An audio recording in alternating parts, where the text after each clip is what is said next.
Rising Rajasthan global investment summit का दूसरा दिन है। आज कई नए सेशंस होने जा रहे हैं। राजस्थान प्रवासियों के लिए जो है सबसे ज्यादा आज अहम सेशंस होने जा रहे हैं। देखिए, विधिवत रूप से जो है अब थोड़ी ही देर में सारे सेशंस की शुरुआत हो जाएगी। राजस्थान प्रवासियों के लिए है जो आज का दिन काफी अहम माना जा रहा है, क्योंकि उनके लिए जो है खास तौर पर सेशंस रखे गए हैं। जो राजस्थानी प्रवासी बाहर जाके अपना जो है काम करते हैं, अब उनको किस तरीके से सरकार उन्हें मनाएगी कि वह राजस्थान में अपना जो है इन्वेस्ट करे और वहां पर जो है रोजगार किस तरीके से वो देंगे, तो उसके लिए आज जो है सेशंस रखे गए हैं। राजस्थान प्रवासियों के लिए जो है खास तौर पर आज के सेशंस रखे गए हैं। तो आज ग्लोबल इन्वेस्टमेंट समिट का दूसरा दिन है। कई सेशंस जो है अलग अलग हॉल में आयोजित होने हैं और कई डेलीगेट्स के साथ जो है सरकार की मीटिंग्स होगी। काफी अहम मुद्दों पर जो है आज की चर्चा होना संभव है।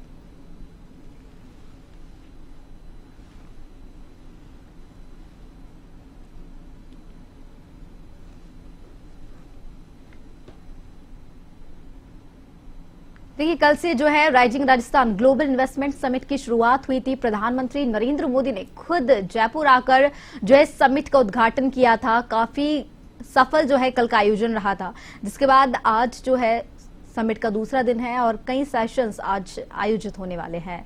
अलग अलग हॉल में अलग अलग सेशंस आयोजित होंगे। कई अहम मुद्दों पर जो है चर्चा होगी।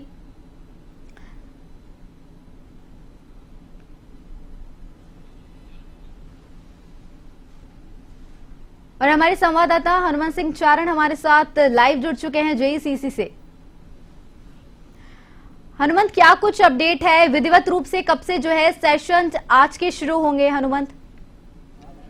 जी बिल्कुल रितु जी, राजस्थान के अंदर जो ये समिट हो रही है और समिट में प्रवासी राजस्थानी का कॉन्क्लेव आज बड़ा सबसे आयोजन है और यहाँ पर अभी एक एक करके राजस्थान सरकार के जो मिनिस्टर है और जो एमएलए है वो यहाँ पर पहुंच रहे हैं। प्रवासी यहाँ पर पहुंच चुके हैं और कुछ ही देर में इस कार्यक्रम की शुरुआत होने जा रही है। और इस कार्यक्रम के अंदर खास रहेगा कि राजस्थान के प्रवासी है उनको यहाँ निवेश के लिए आमंत्रित करेगी सरकार कि आप आइए और यहाँ पर निवेश लगाइए। इसी को बढ़ावा देने के लिए समिट का आयोजन जो सरकार की तरफ से किया जा रहा है, जिसके अंदर आप अभी देखा कि हमने कई मिनिस्टरों से बात करने की कोशिश की राजस्थान सरकार के।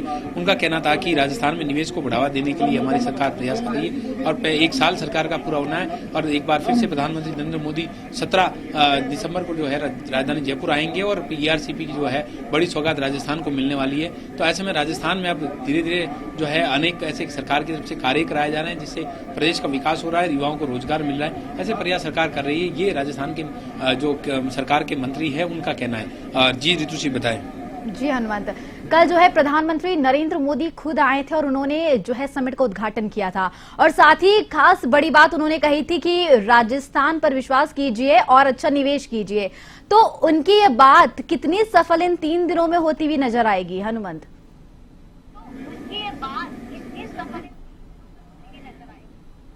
बिल्कुल, ये निश्चित रूप से बताना चाहूंगा कि अगर एक देश का प्रधानमंत्री और नरेंद्र मोदी जैसा लीडर जो कि ग्लोबल लेवल पर प्रधानमंत्री की जो एक कहा जा सकता है कि इमेज है वो अपने आप में बहुत भारत को आगे बढ़ाने में है, तो ऐसे में देश दुनिया की नजर मोदी के एक वक्तव्य और एक लाइन पर हमेशा रहती है कि नरेंद्र मोदी क्या बोलते हैं। और नरेंद्र मोदी ने जब ये कहा है कि राजस्थान में आइए निवेश करिए, राजस्थान के लोग ईमानदार होते हैं, और प्रधानमंत्री ने भरोसा दिलाया किनको, जो देश दुनिया के बड़े निवेशक हैं उनको, कि आप आइए और राजस्थान के अंदर निवेश कीजिए। यानी राजस्थान में निवेश की अपार संभावना है। संभावनाओं के साथ उन्होंने ये उनको विश्वास भी दिलाया कि यहाँ पर आपका निवेश जो है सफल होगा, आपको उन्नति मिलेगी और राजस्थान की भी उन्नति होगी, भारत की भी उन्नति। तो ऐसे में निवेशकों को एक बड़ा भरोसा प्रधानमंत्री की तरफ से राजस्थान के लिए खास तौर से दिया गया है कि राजस्थान के अंदर निवेश बढ़ेगा और राजस्थान की सरकार निवेश के लिए अच्छा काम कर रही है। उसके लिए भी प्रधानमंत्री ने यहाँ जो अनेक तरह के संबोधन में बातें कही, सरकार के कार्यों की भी तारीफ की। वहीं समिट आयोजन के लिए यहाँ पर अनेक प्रयास किए गए। यहाँ पर आप जो है कुछ और भी हम दृश्य आपको दिखाना चाहेंगे। ये डोम अलग अलग बने हुए हैं जहाँ पर आप देखेंगे कि लोग यहाँ पर पहुंचे हुए हैं। प्रेमचंद बैरवा जो डिप्टी सीएम है वो यहाँ पर पहुंच चुके हैं। उनसे भी हम थोड़ी देर में बात करने की कोशिश करेंगे। प्रेमचंद बैरवा यहाँ पर पहुंच चुके हैं और मीडिया को प्रतिक्रिया दे रहे हैं। हम उनको दिखाने की कोशिश अभी करेंगे।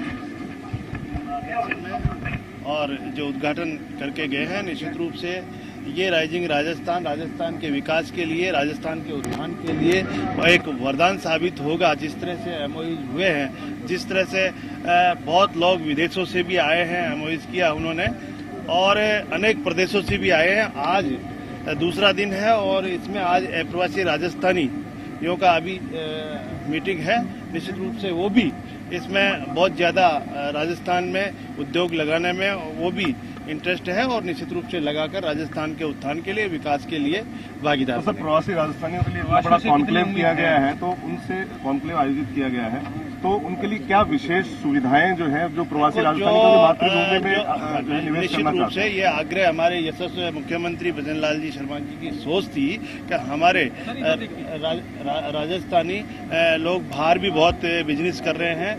निश्चित रूप से वो राजस्थान में अपनी मिट्टी में भी आके वो करें और उनका जो आग्रह था उसको स्वीकार करते हुए वो लोग यहाँ आए हैं और उनके लिए उद्योग लगाने में जो भी सरलीकरण जितना भी किया जाएगा निश्चित रूप से सरकार और माननीय यशस्वी मुख्यमंत्री जी मदद करेंगे।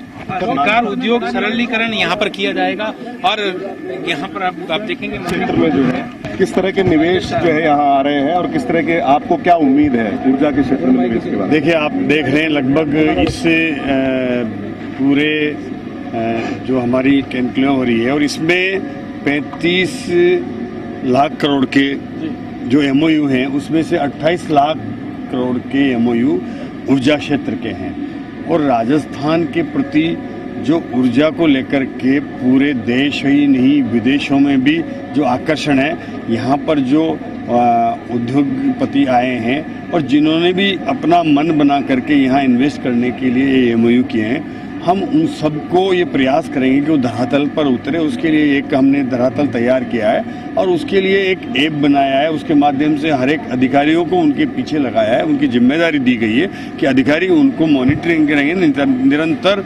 उनकी जहाँ जहाँ भी कोई आवश्यकता होगी मदद की, वो अधिकारी हर स्तर पर उनकी मदद करके और उन एमओयू को धरातल पर उतारने का काम करेंगे। सर, निश्चित तौर पे जो है यहाँ पे जो है उद्योग लगने वाले हैं, उद्योग लगेंगे, नए निवेश भी आएंगे, तो उद्योगों को 24 घंटे जो मिलने वाली बिजली है उस पे क्या, उसकी दिशा में क्या काम हो रहा है? देखिए, वो ये काम हो रहा है। आज हमने जब ये सरकार हमने बनी और संभाला था तब से हम लग गए 3 महीने के अंदर अंदर हमने केंद्रीय उपक्रमों के साथ एमओयू किए और लगभग वो 32,000 मेगावाट के हमने ऊर्जा के उत्पादन के एमओयू हमारे केंद्रीय उपक्रमों के साथ किए, जिसमें से 1,60,000 करोड़ के वो एमओयू थे।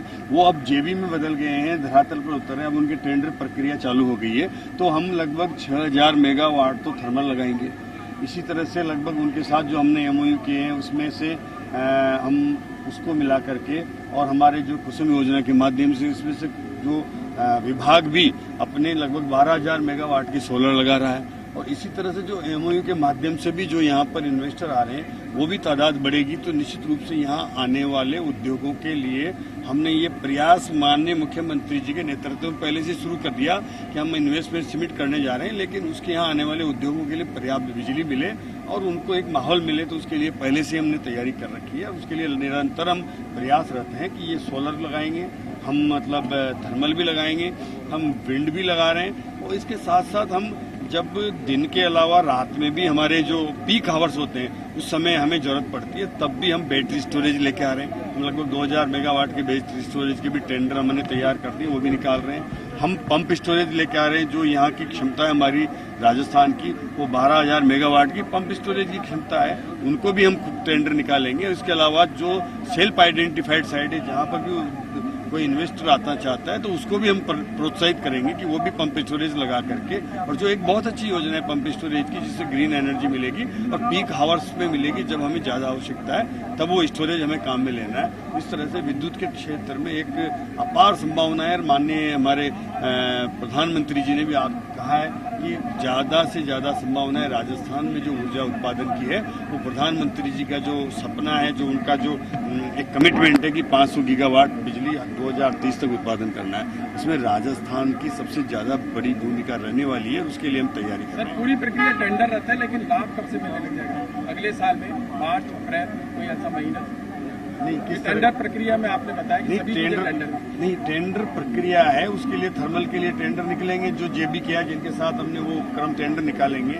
इसके अलावा हम भी टेंडर कर रहे हैं, इनवाइट कर रहे हैं कि हम पंप स्टोरेज के लिए भी हम जा रहे हैं, हम बैटरी स्टोरेज के लिए भी टेंडर निकाल रहे हैं। हमने हेम परियोजना के तहत हमने पर्याप्त रूप से बिजली के लिए उद्योगों को बिजली 24 घंटे कब तक मिलने लगेगी? उनको फायदा कब से मिलने लगेगा? देखिए, फायदे मिलने में हमने कहा है कि 2 साल के अंदर हम किसान को 2027 से पहले दिन में बिजली दे देंगे।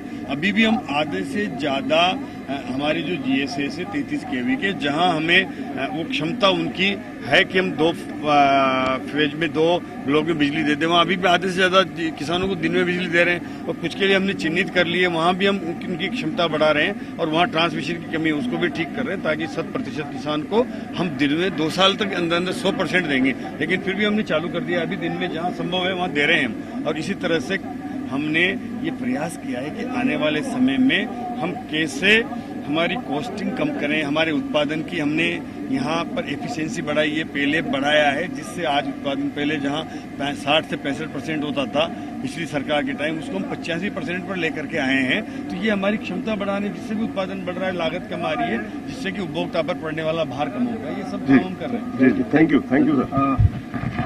ये थे हमारे साथ में हीरालाल, उनका कहना था कि राजस्थान के अंदर जो है निवेश बढ़ाने के लिए सरकार खासतौर से जो इन्वेस्टमेंट आएगा, उद्योग लगेंगे, तो बिजली की जरूरत सबसे ज्यादा रहती है। तो ऐसे में बिजली के लिए भी प्रयास होंगे। बिजली के लिए भी सौर ऊर्जा में राजस्थान आत्मनिर्भर बनाने की दिशा में आगे बढ़ रहा है और उसी के लिए प्रयास शुरू कर दिए गए हैं। ऐसे में अब कहा जा सकता है कि किस तरीके से राजस्थान में निवेश को बढ़ावा मिले और उसके लिए कैसे प्रयास हो, उन सभी की दिशा में बढ़ाए जा रहे हैं। और राजस्थान के अंदर आप देख सकते हैं कि निवेश को बढ़ावा देने के लिए सरकार अनेकों प्रयास कर रही है और एनर्जी की दिशा में बड़ा एक फैक्टर है सौर ऊर्जा, राजस्थान का बड़ा हब जो बनने जा रहा है। तो ऐसे में सरकार इस MOU में सबसे ज्यादा जो है सौर ऊर्जा के क्षेत्र में भी निवेश आने वाला है। तो सरकार की तरफ से ये कहा जा रहा है कि 2027 तक जो है किसानों को दिन में भी बिजली दी जाएगी, उद्योगों को 24 घंटे बिजली देने के लिए भी सरकार प्रयास कर रही है, ताकि राजस्थान ऊर्जा के क्षेत्र में भी उन्नति करे, क्योंकि उद्योग लगेंगे, उनको ऊर्जा की आवश्यकता रहती है। तो ऐसे में सरकार ये प्रयास कर रही है कि अधिक से अधिक जो है प्लांट लगेंगे, उनके लिए बिजली की आवश्यकता पड़ेगी।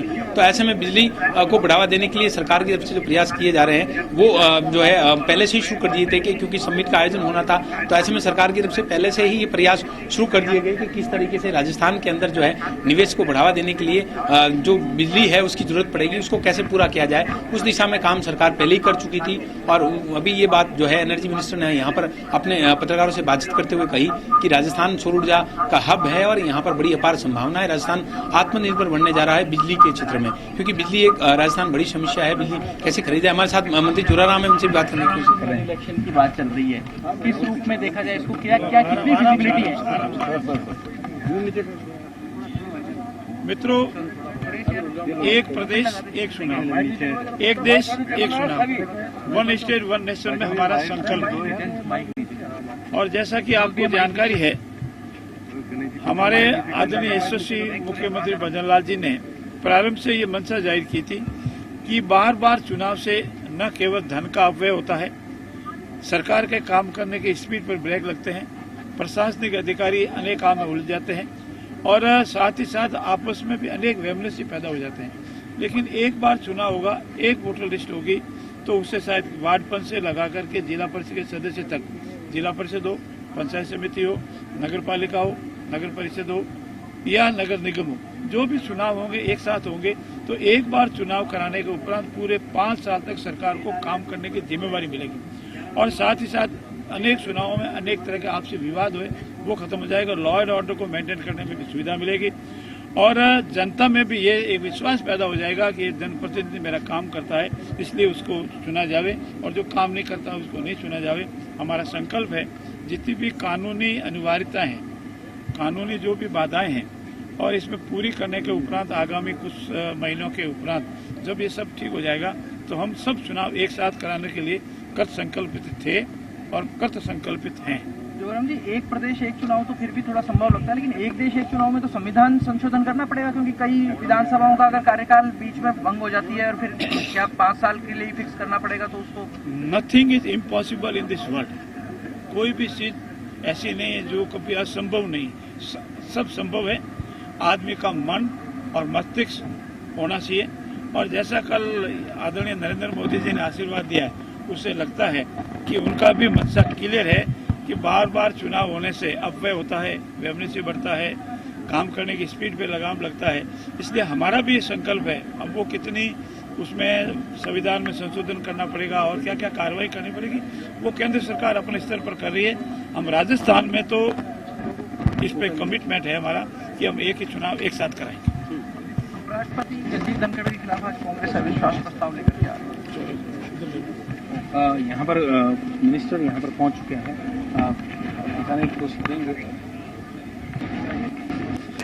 Rising Rajasthan global investment summit, जो कि एक बड़ा कार्यक्रम सरकार की तरफ से यहाँ पर किया जा रहा है, प्रवासी राजस्थानियों का एक कॉन्क्लेव है, उसमें भाग लेने के लिए यहाँ पर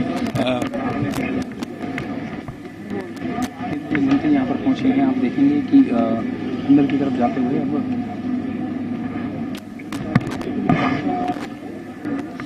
जी ऋतुश्री, ये कार्यक्रम जो चल रहा है इसमें प्रवासी राजस्थानियों का ये कार्यक्रम है और इसमें बड़ी तादाद में यहाँ पर लोग पहुँच रहे हैं।